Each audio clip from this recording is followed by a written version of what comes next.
Hello, I hope you're doing great today. Today, I want to show you or to talk to you about the Azure Architecture Center. If you are new to Azure, you probably do not know the existence of this Architecture Center, and it is actually really important to know about it because since Azure is extremely big and there are a lot of components, many times you actually have no idea which components, services you could use for your systems.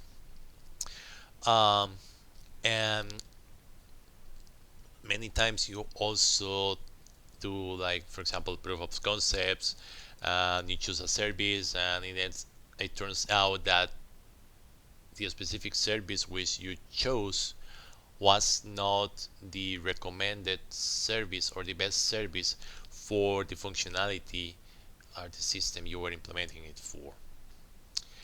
Uh, the Azure Architecture Center basically um, it's a documentation site where you have a lot of best practices and patterns recommended to use when developing applications using Microsoft Azure.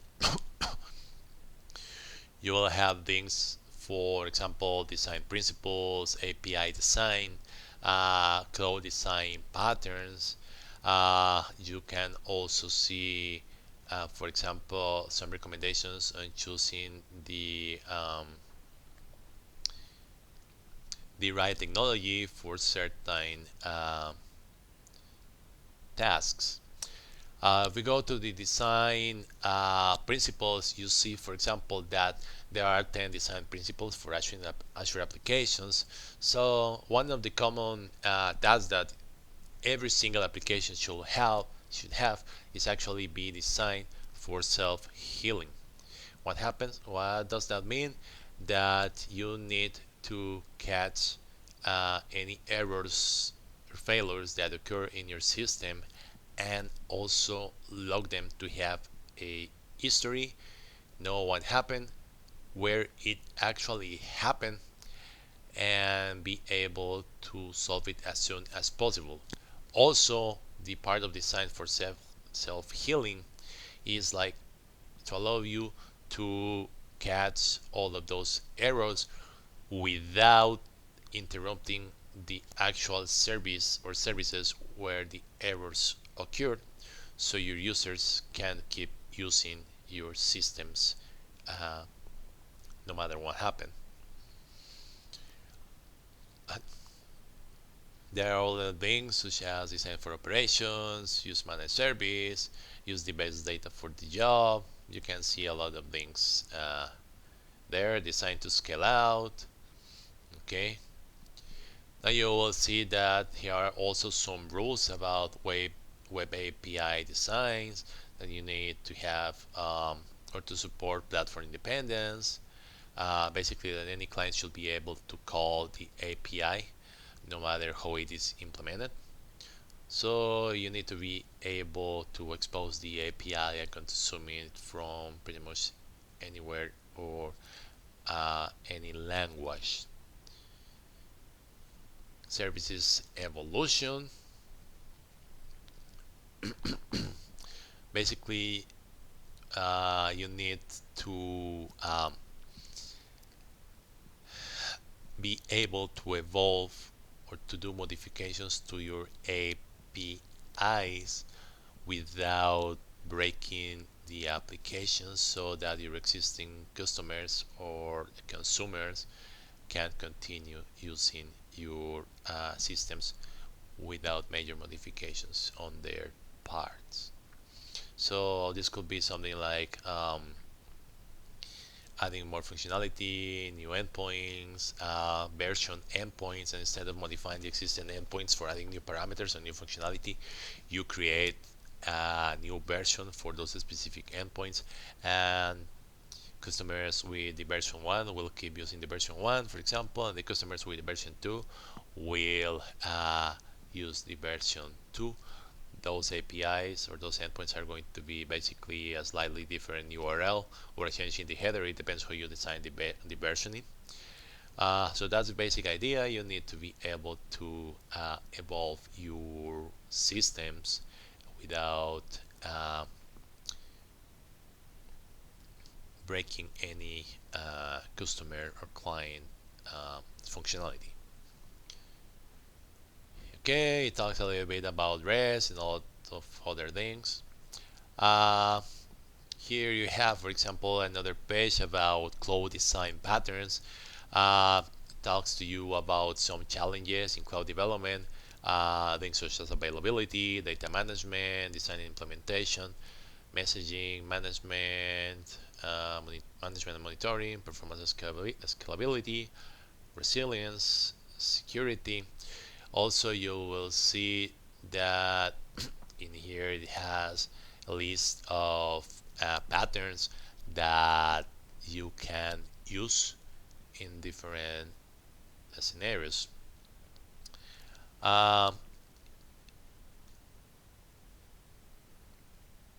Here, for example, if you go to browse all architectures, you will see this page and you will have some links to the different workloads or categories, scenarios that you could have in your systems. So let's see that we have a web scenario. So you have here different scenarios and how you could use them. For example, how to architect a scalable e-commerce web application, how to implement a basic web application. If you click on that, you will go to the actual page, which tells you a little bit of how to do it, and it actually has some links to the visual file. You'll see that for example, here we have that one of the recommendations is using an Azure SQL database, where you will have multiple databases, and there is the logical server where your database are hosted. You will have an application or app resource plan, where you will have your app service web application, which is usually going to be your web application. If you need some storage, you could use an Azure storage, and all of this needs or is recommended to exist under the same resource group. This is actually really useful to do, because if you are actually developing a application that you want to publish like in Azure Marketplace, or have your customers deploy a version of your whole system in their Azure portals, you can take advantage of the resource templates that you can generate from the Azure portal when you have your first version of your system implemented.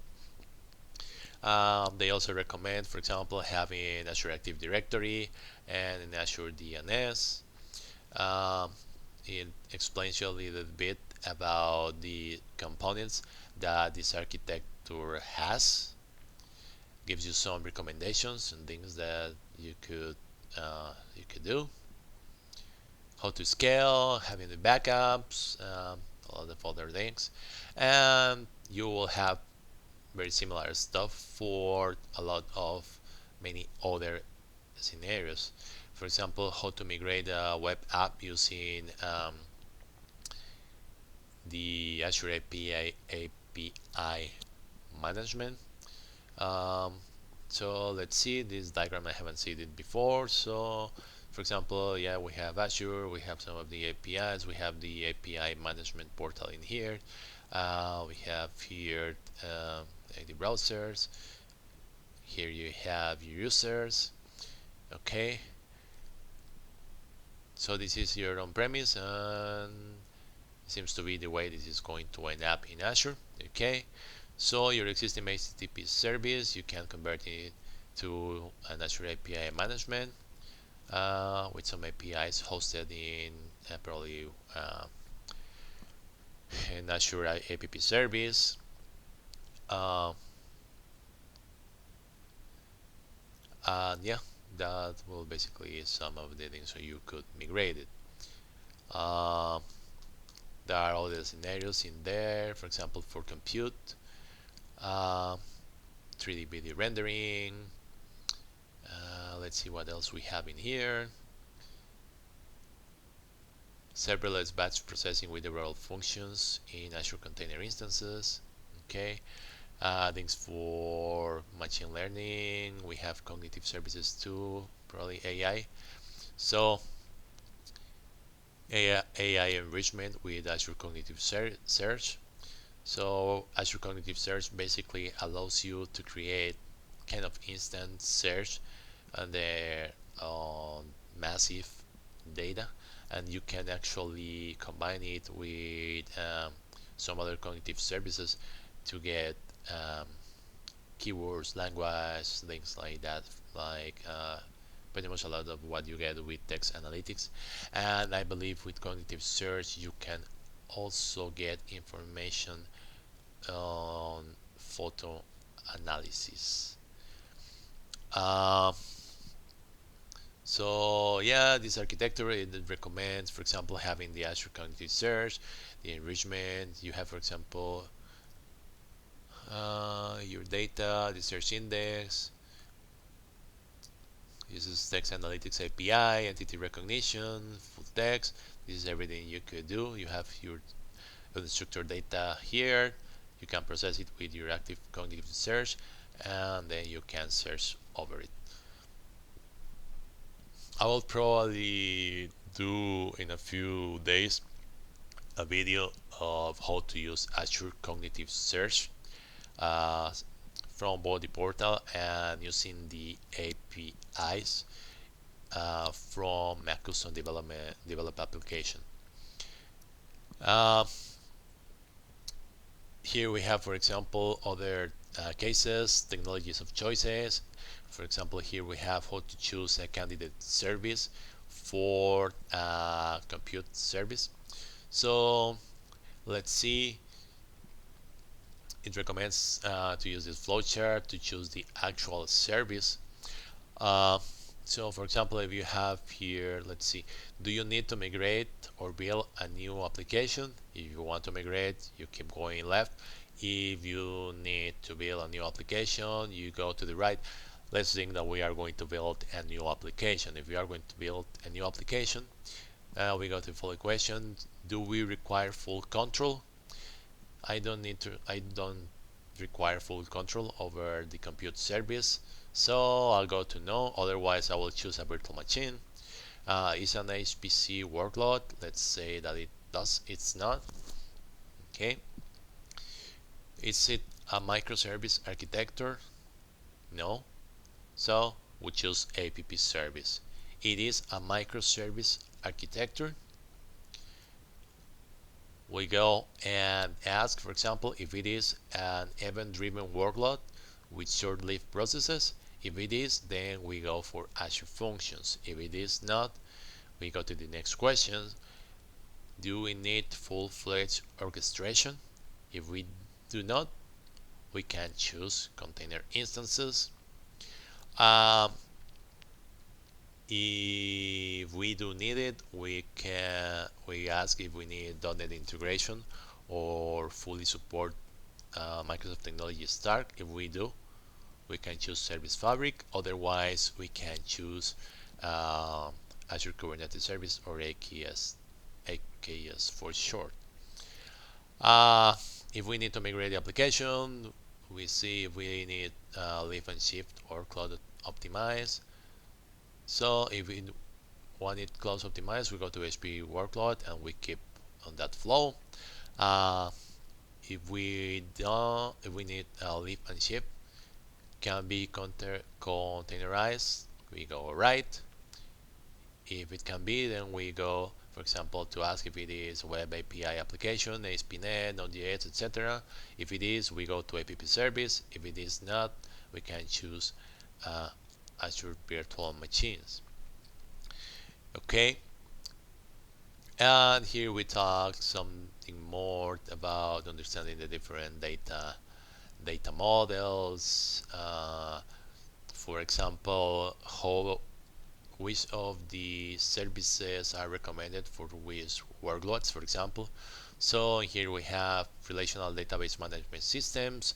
It tells you about the Azure services which are related to relational databases, the workloads that they are designed for, the data types, the examples. It does the same for the other data store options that you have, things for key value stores, document database, graph databases, data analytics workloads or services, uh, search engine database. Here's the Azure Search, which today is actually named Cognitive Search. Time series databases, object storage, share file. As you can see, this is actually really useful. Um, and there's a lot of information that you can get from here. Um, in here you will see also design patterns.